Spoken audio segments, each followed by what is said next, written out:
Hujambo na karibu kwa mara nyingine tena mtazamaji wa The World News katika kipindi hiki cha ulimwengu wa siasa. Mimi ni Adam Hussein. Ripoti tuliyokuwa nayo ni kwamba kumbe ni baraza la Seneti la Marekani ndilo ambalo limepitisha azimio linalolenga kumzuia rais wa Marekani Donald Trump kuendelea na operesheni za kijeshi dhidi ya Iran. Baraza la Seneti nchini Marekani limepitisha azimio linalolenga kumzuia rais huyo wa Marekani na kuzuia mamlaka ya rais huyo kuendelea na operesheni za kijeshi dhidi ya Iran bila ya idhini ya bunge au mjadala kuhusu mantiki, gharama, mkakati na lengo la mwisho lililo wazi. Baraza hilo limepiga kura 50 kwa 47 kuchukua azimio la mamlaka ya kivita ambalo lingemtaka Trump kukomesha uhasama wa Marekani dhidi ya Iran, ikiwa ni mara ya kwanza kwa mahakama kusogeza hatua hiyo tangu mzozo huo uanze mnamo Februari.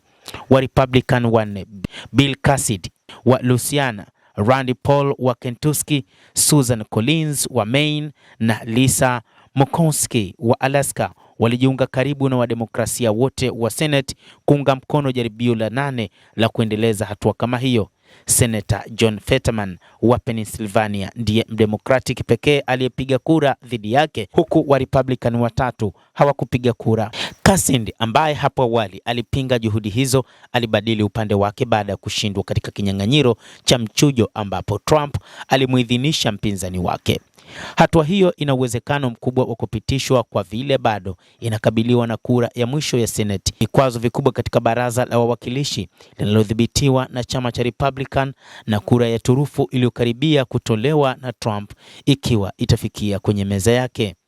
Hata hivyo, wademokrasia wamepiga kura hiyo kama muhimu kisiasa, wakisema kwamba inawalazimisha wa Republican kuingia kwenye rekodi ya juu ya mzozo unaozidi kutopendwa wa Iran na gharama kubwa.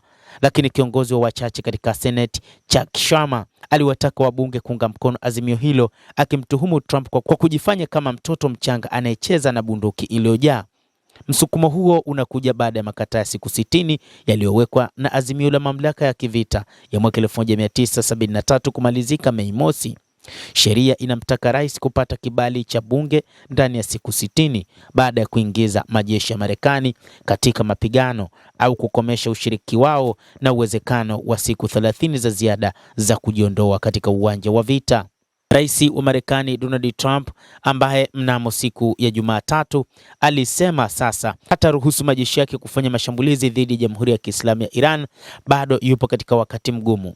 Trump alihoji katika barua aliyoiandikia Congress mapema mwezi huu kwamba kile anachokitaja kama safari ndogo dhidi ya Iran ilikuwa imekamilika, akitoa mfano usitishaji wa mapigano ambao umekuwepo tangu mapema Aprili. Wakosoaji wamekataa hoja hiyo, wakiashiria kuendelea kuziba kwa jeshi la majini la Marekani kwenye bandari za Iran na ukweli kwamba majeshi ya Marekani yamesalia katika nafasi nzuri kwa uwezekano wa kufanya mashambulizi mapya.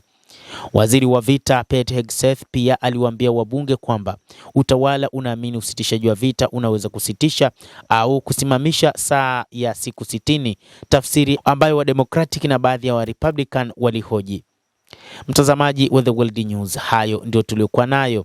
Ni kile ambacho kinatajwa kwamba moja kati ya sababu zilizomfanya rais wa Marekani kusitisha mapigano dhidi ya Iran ni pamoja na bunge la Senate kuja na mpango wa rais wa Marekani Donald Trump katika vita vyake dhidi ya Iran na kukataa kwao. Endelea kutufuatilia na nikusihi usisahau kulike, usisahau kucomment, kadhalika usisahau kusubscribe channel yetu hii ili upate habari hizi kwa mapana kupitia The World News. Mimi ni Adam Hussein, endelea kuwa nasi wakati wote, endelea kutufuatilia ili uyajue mengi yanayojiri katika ulimwengu.